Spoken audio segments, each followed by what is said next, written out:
তাদের সবাইকে যেন পুনর্বাসন, সেই সম্পর্ক ধীরে ধীরে স্বাভাবিক হয়ে উঠবে।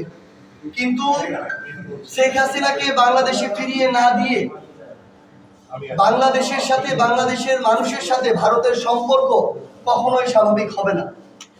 পাশাপাশি আমরা দল হিসেবেও আওয়ামী লীগের বিচার নিশ্চিত করার দাবি করছি। কারণ এই হত্যাযজ্ঞ আওয়ামী লীগ যেমন শেখ হাসিনার সামনে থেকে নেতৃত্ব দিয়ে ঘটিয়েছে, এবং দল হিসেবে আওয়ামী লীগের সার্বিক সহযোগিতায় এই হত্যাকাণ্ড ঘটেছে। সেই জায়গায় দল হিসেবে আওয়ামী লীগের বিচার নিশ্চিত করতে হবে।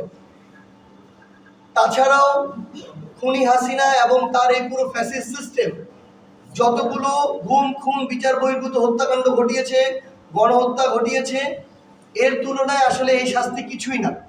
কিন্তু তারপরও যদি এই শাস্তি তাকে বাংলাদেশে অতি দ্রুত সময়ের মধ্যে নির্বাচনের পূর্বে কার্যকর করা যায়, তাহলে এই জুলাই অভ্যুত্থান পরবর্তী বাংলাদেশের মানুষ তারা একটা আর্থিক প্রশান্তি নিয়ে আগামীর গণতান্ত্রিক উত্তরণের পথে নির্বাচনে অংশগ্রহণ করতে পারবে।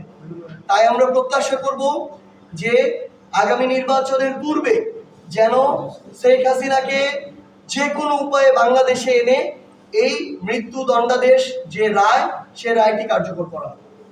আচ্ছা, একটা বিষয় যে সাবেক আইনজীবী চৌধুরী আব্দুল মামুন, তার সাজা আসলে আদালত বলছিল তার রায় ঘোষণার সময় যে মৃত্যুদণ্ড পাওয়ার যোগ্য, কিন্তু সেই জায়গায় 5 বছর দেওয়া হয়েছে।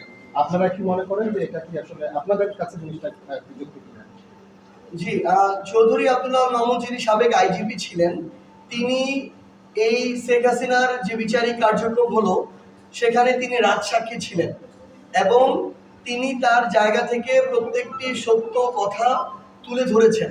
এবং আমরা আমাদের জায়গা থেকে এটাও ব্যক্তিগতভাবে যতটুকু তার সম্পর্কে জানতে পেরেছি যে তিনিও তার জায়গা থেকে ব্যক্তি জীবনে চেষ্টা করেছেন পেশাদারিত্ব বজায় রাখার, কিন্তু নানাভাবে এই সিস্টেমের অংশ হিসেবে অনেক কিছু দায়ভার তার উপরেও যায়, যেহেতু ওই প্রতিষ্ঠানটিকে ব্যবহার করে অসংখ্য অন্যায় কার্যক্রম করা হয়েছে। কিন্তু তিনি যেহেতু রাজসাক্ষী দিয়ে এই বিচারিক কার্যক্রমকে ত্বরান্বিত করতে সহযোগিতা করেছেন, আমরা তার যে শাস্তির বিষয়ে, এই শাস্তির বিষয়ে আমরা মনে করি যে এটি উপযুক্ত।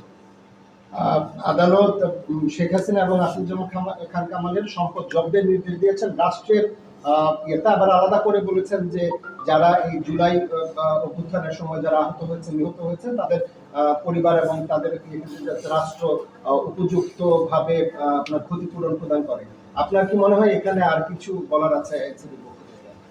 আমাদের যারা এই জুলাইয়ের যারা আমাদের শহীদ রয়েছেন, আমাদের যারা এই অভ্যুত্থানে আহত যোদ্ধা রয়েছেন, অঙ্গ হারানো যোদ্ধা রয়েছেন, তাদের সহ আমরা আহ্বান করব যে বিগত 16 বছরের এই ফ্যাসিস্ট আমলে যারাই শাপলা হত্যাকাণ্ড, মোদী বিরোধী আন্দোলনের যে হত্যাকাণ্ড, এরপরে আমাদের বিডিআর যে হত্যাকাণ্ড সহ আয়নাঘরের বিচার বহির্ভূত হত্যাকাণ্ড সহ সকল গুম খুন বিচার বহির্ভূত হত্যাকাণ্ডে যারা জীবন হারিয়েছেন, ক্ষতিগ্রস্ত হয়েছেন, আমরা অনুরোধ করব তাদের সবাইকে যেন পুনর্বাসনের